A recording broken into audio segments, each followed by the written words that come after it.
Chapter ১৭৬ letter. ক্লাইনের জন্য একটা সাধারণ রিচুয়াল বা আচার অনুষ্ঠানের আয়োজন করা এখন শ্বাস নেওয়ার মতোই সহজ। খুব দ্রুতই সে সব উপকরণ গুছিয়ে ফেলল, তারপর নিজের প্রতীকের মোমবাতিটা জ্বালিয়ে দিল। ডেস্কের ওপর কাঁপা কাঁপা মোমবাতির শিখার দিকে তাকিয়ে ক্লাইনের মাথায় হঠাৎ একটা অদ্ভুত আর মজার চিন্তা এলো। নিজেকে স্মরণ করে এই মোমবাতি জ্বালানোটাকে কি নিজেরই মোমবাতি মিছিল বলা যায়? ধ্যাত, আমি এসব কি আজেবাজে চিন্তা করছি। সে নিজের চিন্তাভাবনাকে লাগাম পরাল। তারপর মৃত্যু ডোমেইনের সেই ব্ল্যাক রোটেন ফ্লাওয়ার বা কালো পচা ফুলের গুঁড়ো হাতে তুলে নিল আর মোমবাতির ওপর ছড়িয়ে দিল। সাথে সাথেই সে এমন একটা গন্ধ পেল যেটা তার আগের জীবনের ফর্মালডিহাইডের গন্ধের মতো। এর ঠিক পরেই সে এভারনাইট গডেসের প্রিয় জিনিস ফুল মুন এসেন্স অয়েল বা পূর্ণিমার চাঁদের তেলের কয়েক ফোঁটা ঢেলে দিল। ছ্যাঁত করে একটা শব্দ হল আর চারপাশটা হঠাৎ একদম শান্ত হয়ে গেল। সেই সাথে একটা আকারহীন জাদুকরী তরঙ্গ বয়ে গেল। ক্লাইন এক পা পিছিয়ে গেল আর নিচু গলায় প্রাচীন হার্মিস ভাষায় আবৃত্তি করতে শুরু করল, আমি। তারপর সে সাধারণ হার্মিস ভাষায় চলে গেল, আমি আমার নিজের নামে ডেকে পাঠাচ্ছি। সেই আত্মা যে অজানার মাঝে ঘুরে বেড়ায়, সেই উচ্চমাত্রার প্রাণী যাকে একজন মানুষ আদেশ করে, সেই বার্তাবাহক যে ডালি সিমনের নিজস্ব। শুঙ্গু!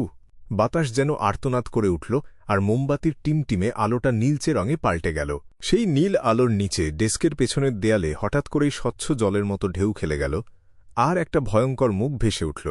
মুখগহ্বর ছাড়া সেটার কোনো ভ্রু, চোখ বা নাক কিছুই ছিল না। সেটার মোটা ঠোঁট দুটো ফাঁক হল আর একটা লম্বা লাল জিভ বেরিয়ে এলো। মুখের ভেতর সারিবদ্ধভাবে সাজানো ছিল ধারালো আর অসমান অনেকগুলো দাঁত। সবচেয়ে অদ্ভুত ব্যাপার হল, সেই জিভের একেবারে ডগায় ছিল 5টা সরু আঙুল। আঙুলগুলো অনবরত একবার লম্বা হচ্ছিল আর একবার গুটিয়ে যাচ্ছিল, যেন মনে হচ্ছিল কোনো কিছু নেওয়ার জন্য সেগুলো অপেক্ষা করছে। এটাই ডালির বার্তাবাহক? মিস্টার আজিকের বার্তাবাহকের সাথে তুলনা করলে এটাকে তো একেবারে একটা বাচ্চার মতো মনে হয়। না, আমি আসলে ঠিকভাবে এদের মধ্যে পার্থক্যটা বুঝতে পারছি না। হ্যাঁ, একজন হল প্রাপ্তবয়স্ক দৈত্য আর অন্যজন যেন মানুষের ছোট্ট শিশু। আমি ভাবছি এটা কি কোনো জাদুকরী বস্তুর জন্য, নাকি এটা মিস্টার আজিকের বিশাল ক্ষমতারই একটা প্রমাণ? তাকে নিয়ে আমার চিন্তাভাবনাগুলো মনে হয় নতুন করে বিচার করে দেখতে হবে। হয়তো উনি সত্যিই একজন হাই সিকোয়েন্স বিয়ন্ডার। ছাই, আমি তো ভুলেই গিয়েছিলাম। চিঠিতে আমার মিস ডালিকে জিজ্ঞেস করা উচিত ছিল সিকোয়েন্স 4 আর সিকোয়েন্স 3-এর কর্পস কালেক্টর পথের নামগুলো কি। মিস্টার আজিক খুব সম্ভবত ওই পথেরই একজন। অবশ্য উনি হয়তো কোনো জাদুকরী পানীয় বা পোষণ খেয়ে এতটা শক্তিশালী হননি। হ্যাঁ, হয়তো এটা তার পূর্বপুরুষদের কাছ থেকে পাওয়া কোনো বিশেষ জিন। থাক, আমি বরং পরের বার জিজ্ঞেস করে নেব। বার্তাবাহকটা এখন অপেক্ষা করছে। ক্লাইন বেশ কিছুক্ষণ খুব মনোযোগ দিয়ে ওটার দিকে তাকিয়ে থাকল। তারপর সুন্দর করে ভাঁজ করা কাগজটা সে বার্তাবাহকটির ওই অদ্ভুত হাতে ধরিয়ে দিল। তারপর সে দেখল কিভাবে হাতটা কাগজটাকে শক্ত করে মুঠোর ভেতর আটকে নিল। শুঁ! বার্তাবাহকটা নিজের জিভ গুটিয়ে নিল আর চিঠিটা একবারে গিলে ফেলল। সেই স্বচ্ছ, ভয়ঙ্কর আর কিলবিল করতে থাকা মুখটা আবার দেয়ালের ভেতর সংকুচিত হয়ে মিলিয়ে গেল। আমাকে মানতেই হবে, এই জাদুটা আসলেই বেশ দারুণ। বেশ সুবিধাজনকও বটে, তবে এটা সবার কাছে ছড়িয়ে দেওয়া যাবে না। ক্লাইন মোমবাতির শিখার দিকে তাকাল, যেটা এখন আবার স্বাভাবিক আলো দিচ্ছে। সে মাথা নাড়ল আর তার রিচুয়ালটা শেষ করল। সোমবার সকালের ব্যাকল্যান্ড, এমপ্রেস বোরো এলাকা। ডিউক নেগানের তৈরি করা মিউনিসিপ্যাল বাগানের একটা লুকানো কোনায় দাঁড়িয়েছিল শিও দেরেচা আর ফোর্সওয়াল। শিওর সোনালি চুলগুলো উস্কো খুস্কো আর ফোর্সের চেহারায় একটা আলসেমির ভাব। দুজনেই অবাক হয়ে তাদের সামনে থাকা যোগাযোগকারীর দিকে ড্যাব ড্যাব করে তাকিয়েছিল। তাকে সম্ভাষণ জানানোর জন্য ঠিক কোন ভাষাটা ব্যবহার করা উচিত সেটা ভেবে তারা কয়েক মুহূর্তের জন্য দিশেহারা হয়ে পড়ল। ছোট্টখাট্ট শিও, যার উচ্চতা 1.5 মিটারের একটু বেশি হবে, সে ওই গোল্ডেন রিট্রিভার কুকুরটার দিকে তাকিয়ে রইল, যে কিনা জিভ বের করে আনন্দে লেজ নাড়ছিল। সে তার ট্রেনি নাইট বা শিক্ষানবিশ নাইটের পোশাকটা একটু ঠিকঠাক করে নিল, তারপর খুব সাবধানে শব্দ বেছে নিয়ে বলল, তুমি কি মিস অড্রের বার্তাবাহক? হাই এভারনাইট গডেস, আমি কেন একটা কুকুরকে এত সিরিয়াসলি প্রশ্ন করছি? ফোর্সের আঙুলের ফাঁকে একটা চিকন সিগারেট ধরা ছিল। সে এটা শুনে ফিক করে হেসে ফেলল। হয়তো এটা কোনো জাদুকরী প্রাণী। আমি এমন কোনো জাদুকরী প্রাণী দেখিনি যেটাকে দেখতে একেবারে হুবহু কুকুরের মতো লাগে। শিও খুব গম্ভীর গলায় জবাব দিল। সুসি মাটিতে বসে পড়ল আর নিজের মুখটা বন্ধ করল। তারপর সে তার থাবা দিয়ে নিজের পেটের দিকে ইশারা করল। কুকুরটার লম্বা সোনালি লোমের ভেতর দিয়ে পেটের কাছে একটা চামড়ার ছোট থলে বাঁধা ছিল। শিও এদিক ওদিক তাকাল, কেউ তাদের দেখছে না সেটা নিশ্চিত করে সে দ্রুত কুকুরটার কাছে এগিয়ে গেল। সে নিচু হয়ে থলেটা খুলে নিল। ফোর্স বেশ কৌতূহল নিয়ে দেখছিল। হঠাৎ করেই শিওর চেহারায় একটা অদ্ভুত ভঙ্গি ফুটে উঠল। এটা তো কুমিরের চামড়া দিয়ে তৈরি, আর দেখে মনে হচ্ছে এটা বিখ্যাত ফ্যাশন ডিজাইনার মিস্টার সিডসের কাজ। উনি সত্যিই লেনদেনের জন্য এমন একটা থলে ব্যবহার করছেন। তার মানে এটা অনেক দামি। শিও চামড়ার থলেটা উঁচিয়ে ধরল। ফোর্স নিজের ঠোঁট দুটো শক্ত করে চেপে ধরল আর গম্ভীরভাবে মাথা নেড়ে সায় দিল। শিও সাথে সাথেই একটু বেশি বাড়াবাড়ি করে নিজের হাতের গতি কমিয়ে ফেলল। সে খুব সাবধানে থলেটার চেইন খুলল আর ভেতরে চিঠিটা বের করে আনল, যেন সে কোনো প্রাচীন আর মহামূল্যবান ফুলদানি হাতে নিয়ে নাড়াচাড়া করছে। চিঠিটা পড়ার পর সে ওটা ফোর্সের দিকে এগিয়ে দিল। ফোর্স মনোযোগ দিয়ে চিঠিটা পড়ার পর নিজের হাতের সিগারেট দিয়ে ওটা পুড়িয়ে ফেলল। সে তাকিয়ে দেখল কিভাবে কাগজটা পুড়ে ছাই হয়ে গেল আর বাগানের মাটিতে মিশে গেল। এখানে বাড়তি কোনো তথ্য দেওয়া নেই। শিও নিজের অজান্তেই ঠোঁট উল্টে বলল। তারপর সে তার শিক্ষানবিশ নাইটের পোশাকের পকেট থেকে সুন্দর করে ভাঁজ করা একটা কাগজ বের করল।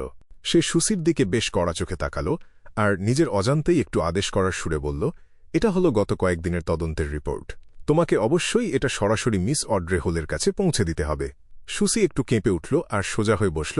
তার লেজটা তখন দারুণ আনন্দে নড়ছিল। শিও বেশ তৃপ্তির সাথে মাথা নাড়ল। তারপর কাগজের তারাটা চামড়ার থলের ভেতর ঢুকিয়ে দিয়ে সেটা আবার সুসির গায়ে ভালো করে বেঁধে দিল। সুসি একটা ছোট ডাক দিল আর খুব দ্রুত সেখান থেকে ছুটে বেরিয়ে গেল। হল পরিবারের বিলাসবহুল ভিলার ভেতরকার দৃশ্য। অড্রে তার নিজের বসার ঘরের সোফায় বসেছিল। তার হাতে ছিল একটা লেটার ওপেনার বা চিঠি খোলার ছুরি, আর সেটা দিয়ে সে সামনের চিঠিটা খোলার চেষ্টা করছিল। এটা এসেছিল সাউদার্ন কন্টিনেন্ট বা দক্ষিণাঞ্চলীয় মহাদেশের বালাম সাম্রাজ্য থেকে, পাঠিয়েছিল তার এক ভাই। চিঠির সাথে একটা পার্সেলও এসেছিল। ঠিক সেই মুহূর্তে সে দেখতে পেল সুসি অর্ধেক বন্ধ থাকা দরজাটা ঠেলে ভেতরে ঢুকছে। কুকুরটা খুব দ্রুত ছুটে তার কাছে চলে এলো।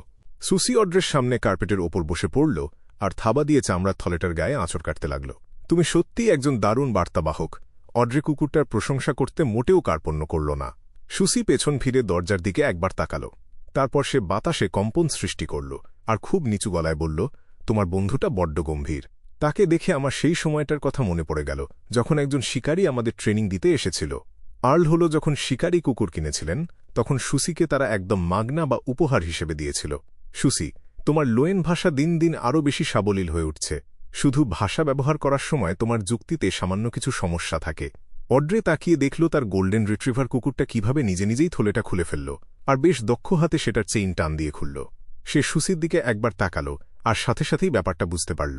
সে উঠে দাঁড়াল আর ছুটে গিয়ে দরজাটা লক করে দিল। এখন পর্যন্ত কোনো শক্ত প্রমাণ বা ফলাফল পাওয়া যায়নি, তবে আমরা দেখেছি ব্যাকল্যান্ড ব্রিজ বোরো এলাকা থেকে বেশ কয়েকজন ভবঘুরে হঠাৎ করে নিখোঁজ হয়ে গেছে। অবশ্য আমরা নিশ্চিত করে বলতে পারছি না যে এই কাজটা চিল্ল্যাঙ্গোসেরই। হয়তো ভবঘুরে মানুষগুলো এমনিতেই তাদের ঘোরাঘুরির জায়গা হঠাৎ করে বদলে ফেলেছে। অড্রে তদন্তের রিপোর্টটার পাতা উল্টেপাল্টে দেখল আর খুব গভীরভাবে ভাবতে লাগল শিও এবং ফোর্সকে তার কিভাবে উত্তর দেওয়া উচিত। আমি শিওকে বলব যে সে যদি ভাইস অ্যাডমিরাল হারিকেন চিল্ল্যাঙ্গোসকে খুঁজে বের করতে পারে, তাহলে আমি তার জন্য শেরিফ পোষণের ফর্মুলাটা কিনে দেব। না, কথাটা মোটেও বন্ধুসুলভ শোনাবে না। এতে হয়তো সে নিজেকে একটু ছোট বা হীনম্মন্য মনে করতে পারে। হ্যাঁ, আমার বলা উচিত, শিও, আমি তোমার পুরস্কার তৈরি করে রেখেছি। তুমি শুধু কাজটা শেষ করো, তাহলেই 450 পাউন্ড একেবারে তোমার হয়ে যাবে। ইস, টেলিপ্যাথিস্ট ফর্মুলার প্রধান উপকরণগুলোর কথা ভাবলে আমি এখন পর্যন্ত শুধু ফার্স্টম্যান র্যাবিট বা ফার্স্টম্যান খরগোশের স্পাইনাল ফ্লুইডটাই জোগাড় করতে পেরেছি। আমার এখনও রেইনবো স্যালামান্ডারের পিটুইটারি গ্ল্যান্ড বা গ্রন্থিটা দরকার। গ্লেইন্ট, শিও আর ফোর্স এখনও ওটা খুঁজে পায়নি। অড্রে, মন খারাপ করো না। অন্তত তুমি স্পেকটেটর পোষণটা তো পুরোপুরি হজম করে ফেলতে পেরেছ। একবার সব উপকরণ জোগাড় করে ফেলতে পারলেই তুমি সিকোয়েন্স 8-এর একজন বিয়ন্ডার হয়ে যাবে। অড্রে নিজের চিন্তাভাবনাগুলোকে থামাল, তারপর একটা কাগজ আর কলম হাতে নিয়ে খুব দ্রুত একটা উত্তর লিখে ফেলল। সে চিঠিটা চামড়ার থলের ভেতর ভরে দিল আর সুসিকে আবার সেই পথ পাড়ি দেওয়ার দায়িত্ব দিল। গোল্ডেন রিট্রিভার কুকুরটা চলে যাওয়ার দিকে সে তাকিয়ে থাকল, তারপর নিজের ভাইয়ের পাঠানো চিঠিটা খুলে মুখে একটা হাসি নিয়ে পড়তে শুরু করল। আমার আদরের বোন, আমার মনে হয় তোমারও সাউদার্ন কন্টিনেন্ট বা দক্ষিণাঞ্চলীয় মহাদেশে চলে আসা উচিত। তুমি বালাম সাম্রাজ্যের এই উপনিবেশগুলোতে একবার এসে ঘুরে যাও। এখানে প্রচুর সূর্যের আলো আছে, আছে সতেজ বাতাস, পরিষ্কার একটা পরিবেশ, একদম তাজা সামুদ্রিক খাবার আর হরেক রকমের অদ্ভুত সব সংস্কৃতি। এখানকার বালাম মানুষজন খুব দয়ালু আর বাধ্য, তারা দারুণ কাজ করতে পারে। তাছাড়া এখানকার বাতাসে যেন স্বাধীনতার একটা মিষ্টি গন্ধ মিশে আছে। অন্যদিকে ব্যাকল্যান্ড শহরটা বড্ড ঠান্ডা আর স্যাঁতস্যাঁতে, বাতাসটাও খুব খারাপ। সেখানে সারাক্ষণ শুধু ধুলো আর ধুলো, আর পরিবেশটা সবসময় একটা মন খারাপ করা অন্ধকারে ডুবে থাকে। তার ওপর শহরটাতে মানুষের ভিড় এত বেশি যে এর ফলে হাজার রকমের ঝামেলা লেগেই থাকে। আর ওই শেষ না হওয়া নাচের আসর, বিশাল সব ভোজসভা আর আড্ডার জায়গাগুলোর কথা তো ছেড়েই দিলাম। এই সব সামাজিক অনুষ্ঠান এতটাই একঘেয়ে আর স্বাদহীন যে আমার সেখানে 1 মিনিটও থাকতে ইচ্ছে করে না। প্রিয় বোন আমার, আমি বিশ্বাস করি তুমিও ঠিক আমার মতোই অনুভব করো। আমি বাড়ি থেকে পালিয়ে আসিনি। আমি শুধু জীবনে নিজের জন্য একটা জায়গা খুঁজে নেওয়ার চেষ্টা করছি। তবে আমাদের ভাই নিশ্চিতভাবেই সেটা মনে করে না। সে চিরকালই একজন স্বার্থপর মানুষ। অবশ্যই তোমার সাথে সে কখনোই কার্পণ্য করবে না, কারণ তুমি পরিবারের সম্পদের খুব সামান্য একটা অংশই পাবে। কিন্তু অভিজাতদের এই বংশানুক্রমিক সম্পত্তির লড়াইয়ে আমিই হব তার সবচেয়ে বড় প্রতিদ্বন্দ্বী। তাছাড়া আমাদের বাবা হলেন একজন কাউন্ট, যিনি অনেক দূর পর্যন্ত চিন্তা করতে পারেন। সবচাইতে বড় সন্তানই যে শুধু বংশের উপাধি পাবে, এমন কোনো ধরাবাঁধা নিয়মে তিনি কিছুতেই আটকে থাকবেন না। যতক্ষণ তার মনে হবে যে এটা দরকার, তিনি যে কোনো কিছু করতে পারেন। ঠিক যেমন সবার কড়া বাধা সত্ত্বেও তিনি ব্যাংকিং ব্যবসায় ঢোকার জন্য অর্ধেক কৃষিজমি আর চারণভূমি বিক্রি করে দিয়েছিলেন। মাঝে মাঝে আমি ব্যাকল্যান্ডকে মিস করি, বিশেষ করে বাবা, মা আর তোমাকে। ওই কয়েকটা বছর তুমি যেভাবে আমার মুখে হাসি ফুটিয়ে রাখতে, সেই দিনগুলোর কথা আমার খুব মনে পড়ে। তুমি নিশ্চয়ই এর মধ্যে ব্যাকল্যান্ডের সবচেয়ে উজ্জ্বল রত্ন হয়ে উঠেছ, কিন্তু দুর্ভাগ্যবশত আমি আগামী 2 বছরের আগে কিছুতেই ফিরে আসতে পারব না। একটা মানুষের ক্যারিয়ারই হল তার গর্ব, আর লোয়েন কিংডমের দারুণ সব তরুণেরা পুরো পৃথিবীটাকেই তাদের মঞ্চ হিসেবে ধরে নেয়। তুমি আমাদের প্রিয় ফুপিকে বলতে পারো যে বালাম সাম্রাজ্যের সমুদ্রের ধারের এলাকাগুলো ছুটি কাটানোর জন্য একদম পারফেক্ট। বিশেষ করে শীতকালে ওনার গাঁটে গাঁটে যে ব্যথা হয় আর ভুলে যায়, সেটার কথা চিন্তা করলে এই জায়গাটা ওনার জন্য ভীষণ উপকারী হবে। আমি মন থেকে চাই উনি এখানে এসে আমার অতিথি হন। তুমিও যদি ওনার সাথে আসতে পারো তাহলে তো আরও দারুণ হয়। আমি তোমার জন্য খুব বেশি উপহার পাঠাইনি। এগুলো মূলত এমন সব জিনিস যার পড়তে পড়তে বালামের ঐতিহ্য আর স্টাইল মিশে আছে। যেমন এই অসাধারণ হলুদ রঙের সিল্কের কাপড় আর এমন সব গয়না যেগুলো মৃত্যুর উপাসনার সাথে জড়িত বিভিন্ন প্রতীকে ভরপুর। আমার মনে ছিল যে তুমি মিস্টিক বা জাদুকরী রহস্যের ব্যাপারগুলো খুব পছন্দ করো, তাই আমি তোমার জন্য এদিক ওদিক খোঁজ করে দেখব। এখানকার সংস্কৃতি পড়তে পড়তে রহস্যে ঘেরা। চিঠিটা পড়া শেষ করে অড্রে একটা কলম, কাগজ আর একটা রাইটিং বোর্ড হাতে নিল।